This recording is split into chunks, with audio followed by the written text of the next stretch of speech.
What up, sports world? It's just boxing.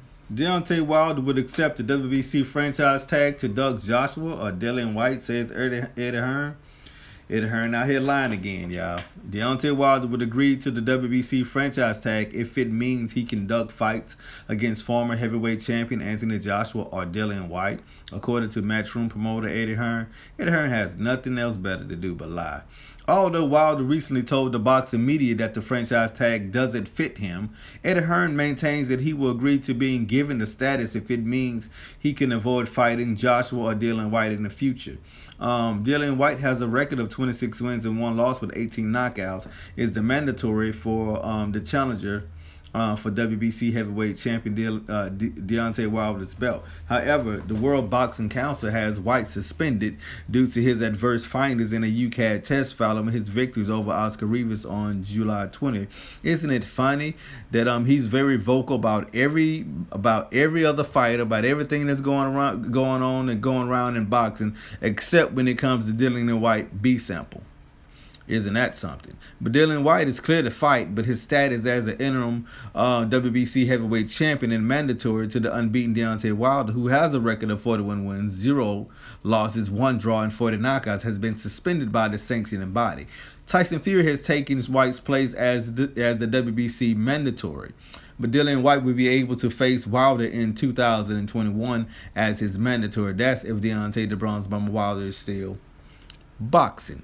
He already came out and said he's not going to be here too much longer. But Eddie Hearn warned, Eddie Hearn sounds bitter about not being able to set up fights between Joshua and Wilder before AJ lost his IBF and WBA and WBO titles to Andy Ruiz Jr. on July 1st. But Deontay Wilder didn't want to agree to the flat fee offer that Eddie Hearn was talking about. Why? Because he's worth more than just that flat fee. With Eddie Hearn talking about Wilder not being on the same level as Joshua in terms of fans and popularity appeal, which he has proven him wrong, it made negotiations impossible. So now some believe that Eddie Hearn's huge push to try and get White to fight Deontay Wilder was a way for him to keep the body snatcher away from Joshua, because he had problems with him in their fight in 2015. But Eddie Hearn could have easily matched White with Joshua in a rematch ages ago. But instead, he chose not to do so.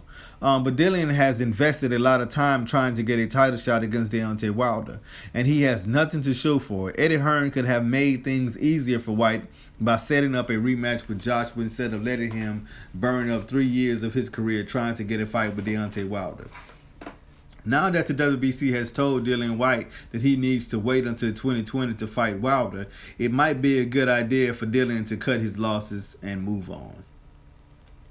Hey, that's the way to cook and crumble. Man, ain't nobody studying Dillian White, man, or Anthony Joshua, and definitely not Eddie Hearn and Matchroom. Deontay Wilder has an upcoming fight November 23rd against Luis King Kong Ortiz in a rematch from last year, and it's going to be an epic, exciting fight. I'm looking very forward to it. And then after he beats Luis King Kong Ortiz, that sets up the rematch against Tyson the Gypsy King Fury in February of 2020. And please subscribe, hit the like button, smash that bell icon to get get notifications of all the new videos that coming your way. It's just boxing, and I'm out. Peace.